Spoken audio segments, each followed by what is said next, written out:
and welcome to this episode of Tripology. I'm Alun, and I'm here with the ever-Canadian Adam. Oi, oi. How's it going, mate? It's going well for me, but even better for you. Finally, after over a year of episodes, I'm able to introduce you as the ever-Canadian Adam. Oh, gone are the days where you were just a Brit travelling around the world, residing in Canada like some sort of intruder. Now you are the ever-Canadian Adam because, hold the drum rolls, applause, party poppers and fireworks, you've achieved permanent residency. Yeah, that's right, mate. It's been a slog, I'll be honest. It's taken a long time and I've put a serious shift in. So maybe some listeners might have thought, oh my God, he's sort of renounced his British passport. But no, I'm a permanent resident, which is obviously sort of a step up. I'm now no longer on a work permit or anything of that nature. And yeah, I'm really, really pleased, I'll be honest. Congratulations, mate, because it has been a slog. I've been privy to lots of late night phone calls. Oh, God, I don't know if my visa will ever be approved. I don't know if permanent residency is ever something written in the stars for me. But here we are.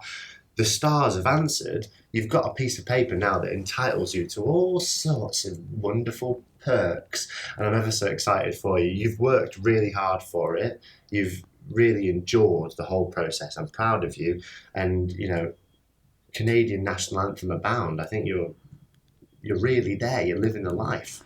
Yeah, what I would like to do to sort of talk about this with you, mate, is use it as maybe an open forum about permanent residency for different countries as a traveller tool, if you know what I mean. So I don't know if this is something you'd ever considered, but now that I have the ability to live and work across Canada and also the UK, I feel like from a travel perspective, it just gives me many more options.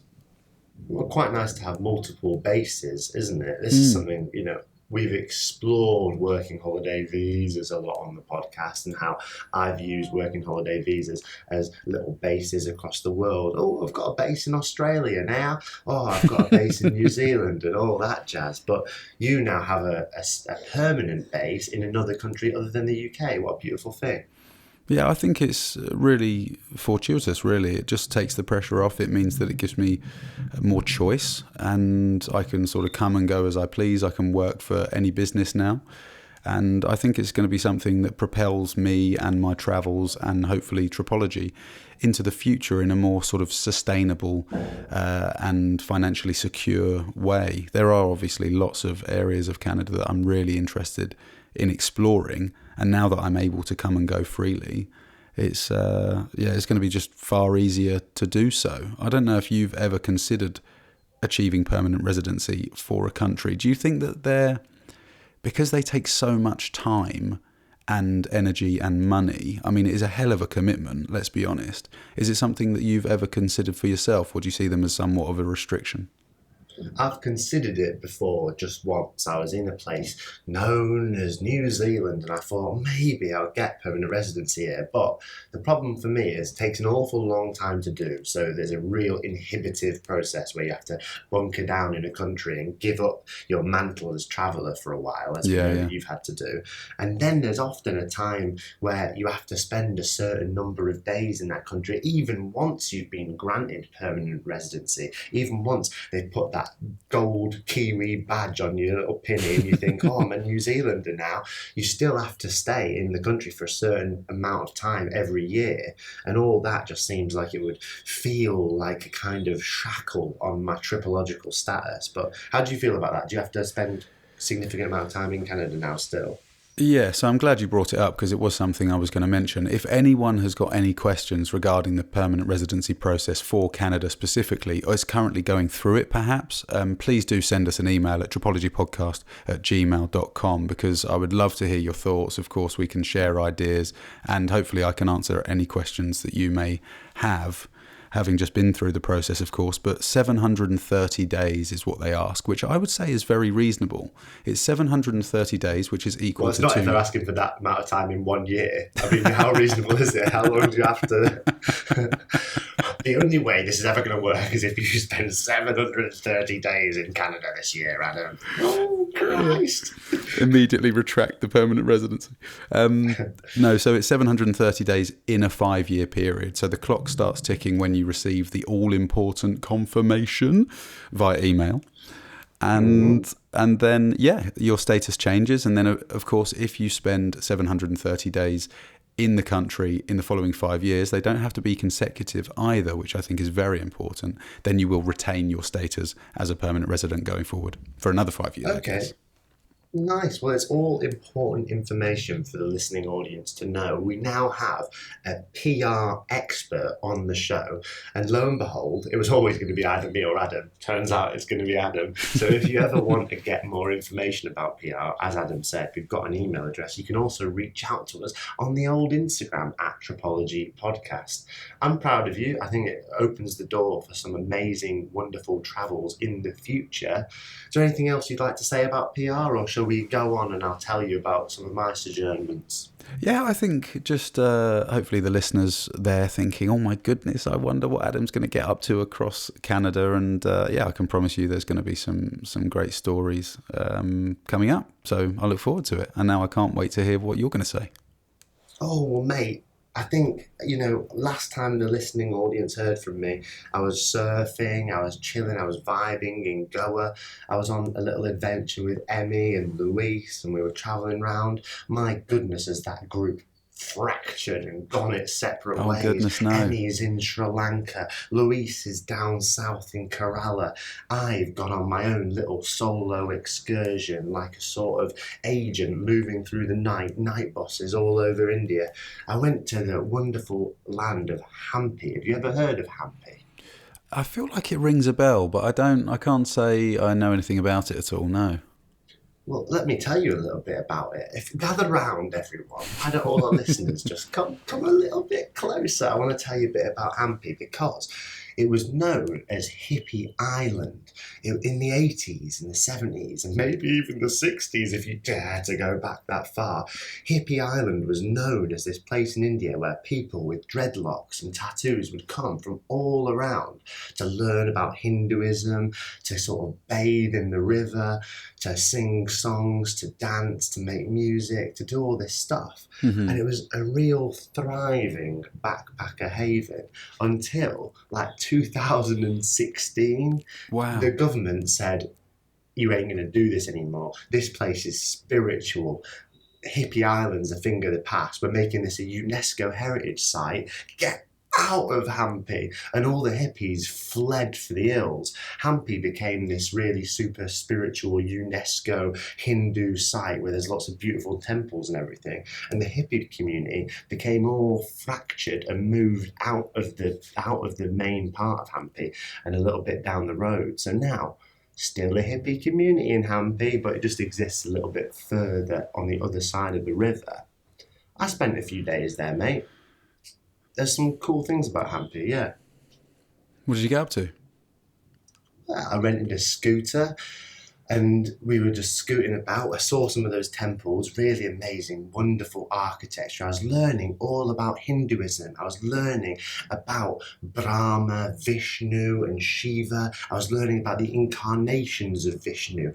10 incarnations Vishnu will ultimately have over the course of the universe. So far, we're only on number 9. There's one yet to come. And when that happens, it's going to be an hell of an apocalypse, Adam. It's going to be a hell of a crazy time. But I was learning about Ram, the 7th incarnation, Krishna, the 8th incarnation.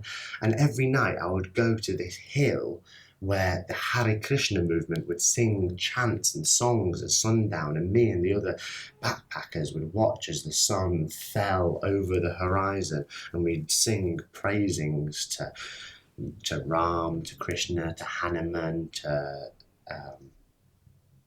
Sita. Have you found that other backpackers are there for spiritual reasons as well as, checking it out because they, had been told about it, or maybe because it's a UNESCO World Heritage Site now? I think the backpackers in Hampi divide into three categories. There's the people who are interested in the UNESCO stuff, the temples. There are people who are really there on a spiritual quest to learn more about Hinduism. And then, Hmm. of course, you've got the performative, materialistic spiritualism of people who kind of are there displaying their spirituality in a very visceral way, but maybe aren't so interested in the message behind it. That's always going to be a part of kind of the backpacking community, I feel like, this sort of performative spiritualism.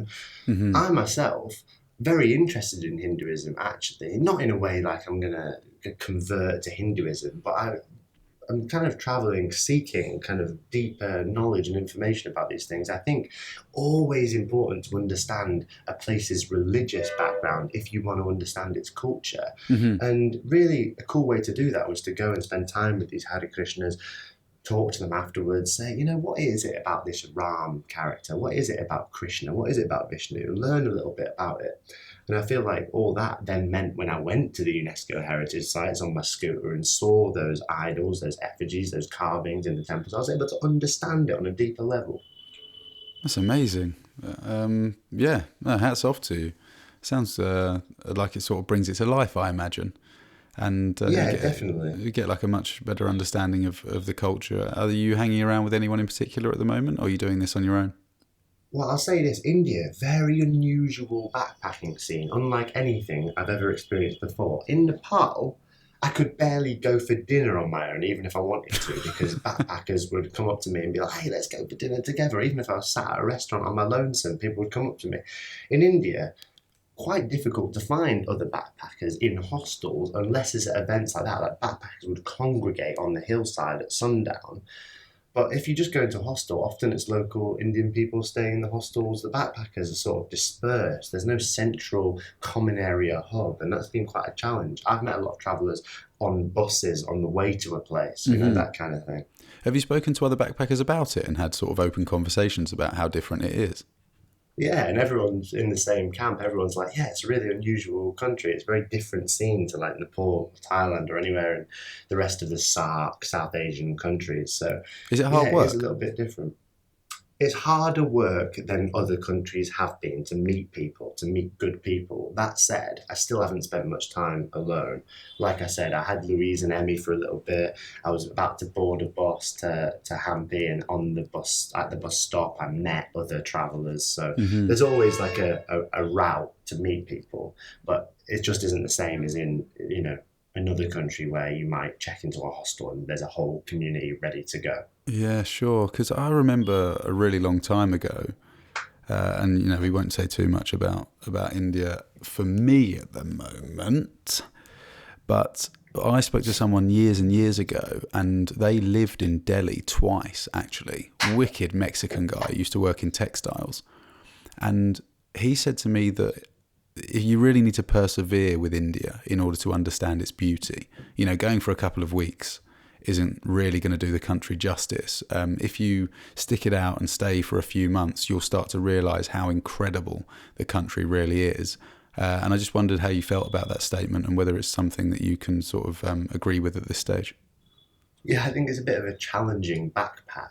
I think it's like where other countries have a pre-made route. It's like, okay, first you go to Phnom Penh, now you go to Siem Reap. Well done, you've seen Cambodia. Here, it's a little bit, it's a little bit more like a nebulous route. People are going in all different directions. I'm currently in a part of India, which we'll talk about on subsequent episodes, where not many other backpackers are, not many other travellers think to go here.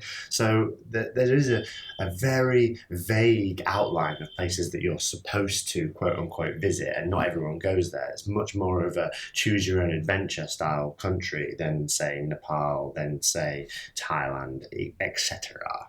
Yeah, that's really cool. I quite like that because one of the gripes, I had when I was backpacking, I suppose, maybe to a lesser extent, but I kind of get a feeling that I'm going to feel that now, is if I am always surrounded by lots of Western backpackers, for me, that's going to detract from the experience somewhat.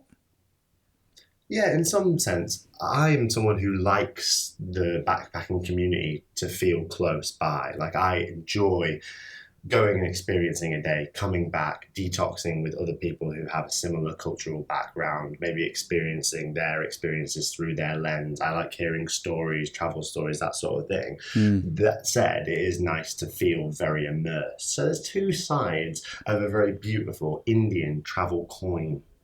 Yeah, that's wicked. You just twigged a memory of mine, actually. You know, the Trans-Siberian Railway. I remember across that journey, I didn't meet another Western backpacker until I was in Vladivostok. So, you know, this is 3 weeks after leaving sort of Moscow. Nearly 4, actually. And there was one day along that trip where I remember going 24 hours without speaking to anyone. That was weird. Yeah. Yeah, it's unusual. And then when you do speak to someone, finally, after all that time, you're all frantic and like overbearing, aren't you? Yeah. I met someone just the other day who told me she'd not spoken to another English speaker in like 48 hours. And I met her and she was all frantic. She was like, hello, I'm from France. How are you? Shall we maybe be friends? Who knows what the future could hold? Yeah, I think people, when they've been away from other people for a long time, you end up sort of vibrating at a slightly different frequency. And speaking of vibrating at a slightly different frequency, Adam, I don't know about you, should we calm our vibrations with a brief meditation break? Let's go. I think it's for the best.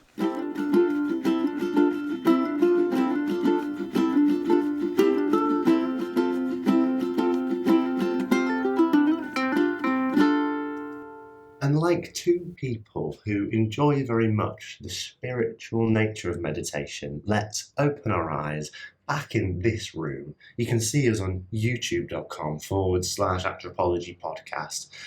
You can follow us on all social media at Tripology Podcast. You can send us emails, tripologypodcast@gmail.com. Those are all the ways you can reach out to us, see us, look at our faces, experience Adam's social media prowess. I mean, what a wonderful time to be a tripologist. What a wonderful time to be alive. Adam, you told me, wait till after the meditation break. Have I got something for you? Shall we do that something right now? I think we should, mate, and I'm really excited about this one. Back by popular demand, we have everyone's favourite travel game show. It is Tripping Point. Oh my God, play the theme music.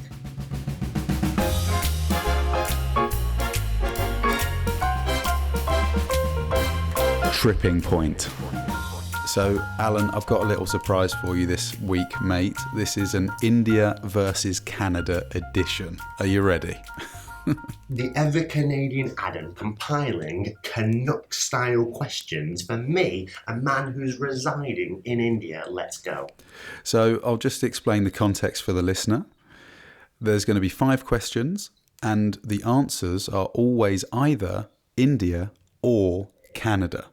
So, it's quite an interesting one. Multiple choice of a by-answer nature. Exactly. So here we go. Question number 1. This country is the world's largest producer of films, producing 1,500 to 2,000 films per year. Which one is it? Okay. I know the answer to this. Oh, no, I don't, actually. Crikey. I just remembered about Bollywood. Oh, my God. Are we locking in your answer? I get terrible anxiety about Tripping Point. I really do. Look, I know that Vancouver is really known for its movie industry, but I actually think that Vancouver is second to Hollywood. It's the second largest film producer in North America, maybe. So I'm going to go with India. Correct. Oh, I love it when you get Bollywood. Sound reasoning.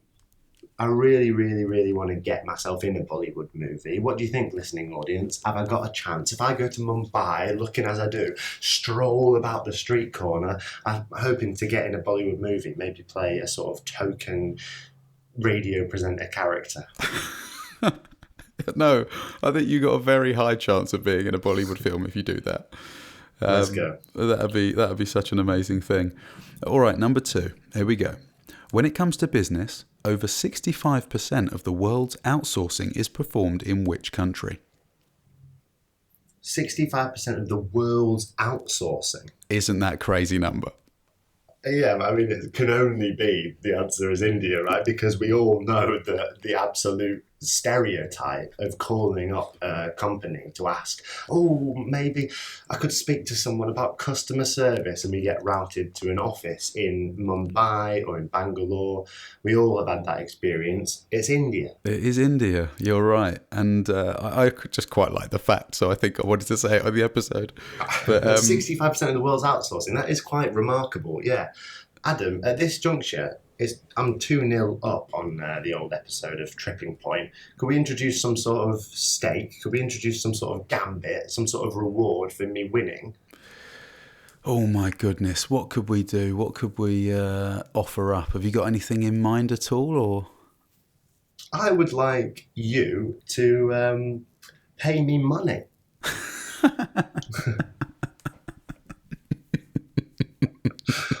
How many rupees? How much is Would that be a possible?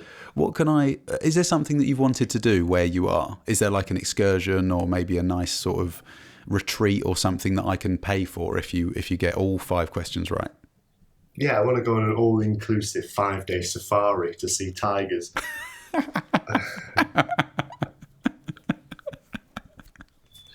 that be possible?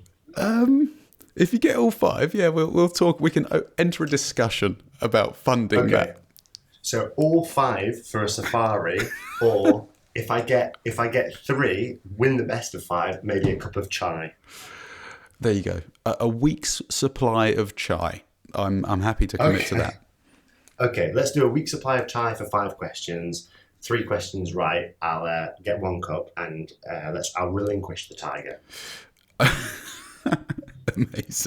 Amazing. That's brilliant. Okay, so question number 3. Here we go. The stakes have been raised. Supporting over 8% of the world's biodiversity, which country is home to the wettest inhabited place on Earth? The wettest what place? The wettest inhabited place. The wettest inhabited place. Mm-hmm. Okay, very interesting that, isn't it? Very. I've not experienced much in the way of wetness during my time in India. It feels incredibly dry, incredibly toasty. My goodness, I'm covered in sweat most of the time. I think the answer's got to be Canada. It's incorrect, I'm afraid. The wettest. Yeah, so here we are. Get this. You'll find this really interesting. I know you will. The state of Meghalaya in India, or Meghalaya, it may be pronounced, in northeast India. So this is in between Bhutan and then what's just above Bangladesh. Yeah. This area receives over 11,000 millimeters of annual rainfall. And just to put that into perspective, 11,000 annually, London sees around 600 millimeters. Wow, that is amazing. I mean, it speaks to my mental state that when you said wettest, I was imagining like a sort of subaquatic domain, a bit like Atlantis, as opposed to just which place gets the most rainfall. I might have changed my answer. I was thinking maybe, do you consider ice to be the solid form of water and therefore really wet? Because northern Canada, if you think about it, all that ice is wet as all hell, isn't it? It's just that wetness comes in a more solid form. So I appreciate, again, you've tricked me with wordplay. The score is 2-1. I love the way you've thought about that. And now that you've said the word ice, I would imagine that Canada is actually, in fact, far wetter than India. Yeah, you'd think so, wouldn't you? Wet as all hell, that place, sometimes in the winter. Okay, 2-1, Adam. Let's go. Okay, 2-1. Number 4. This country consumes more donuts than any other country in the world. Okay. Have a stab in the dark. Define donut, because if I answer Canada and you go, oh, the Indian donut is one of the most important parts of a tiffin. Every time you have a thali or a tiffin in Canada, you'll get a little donut and that counts, okay? Yeah. But I don't call that donut. That's an Indian treat, so I'm going to say Canada. In terms of annual rainfall, which country eats the most donuts? So you've gone Canada. I've gone Canada, Adam, and I'll be very upset if you say the answer's India. It's Canada. It's Canada by Yeah, some okay, thank distance. goodness. Apparently, there are the most donut shops per capita in Canada. And I think thanks to Tim Hortons, big shout out, we're not being sponsored, but they're everywhere. More than 1 billion donuts are consumed annually. Isn't that staggering? What's the population of Canada? Maybe 30 million? Did you say 1 billion donuts? Yeah, with a B for Bravo. That's pretty brutal, isn't it? That. It is. That's a lot of donuts. And the score's 3-1. I've secured myself a cup of chai today, which I'm quite excited about. This next question is just for glory then, Adam. What is it? Okay, number 5. Here we go. On August the 15th, 1947, which country gained independence from Britain? August the what? August the 15th. Oh, like that fucking matters. August the 15th, 1947.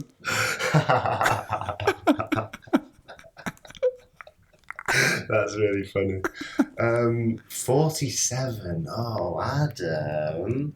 Well, listen, I'm seeing colonial influence all the time during my sojourn around India. Mm-hmm. I'm seeing a lot of things that make me think, goodness me, that is a country where my compatriots have once been. And there's a lot of, there's a history here. There's a history here that I'm not qualified to talk about. And for that reason, Adam, Yeah. I don't know. I know that I'm going to say Canada, Adam. It's the wrong answer, mate. It's India. When did Canada declare independence? April the 17th, 1982. Much later. Much later. And my goodness, am I glad that I wrote that fact down. Yeah, well, of course I was going to ask that. But yeah, I thought out of all the questions, I thought... You're surprised I got that one wrong? To leave that one till last. No, because I think it would have thrown most people, actually. I mean, I should have known that, really, from all my travels around India, but it's good to learn on the podcast. Yeah, why don't we meet each other in the middle and we'll say 2 cups of chai? Because I think you've showed your workings out and we were all behind you. This is everyone's favourite travel quiz show and you always do so well. I do. Thank you so much. But that's an interesting thing to talk about, that whole independence thing. Canada and India, obviously 2 countries that were, have a relationship, a history with Britain where we're from.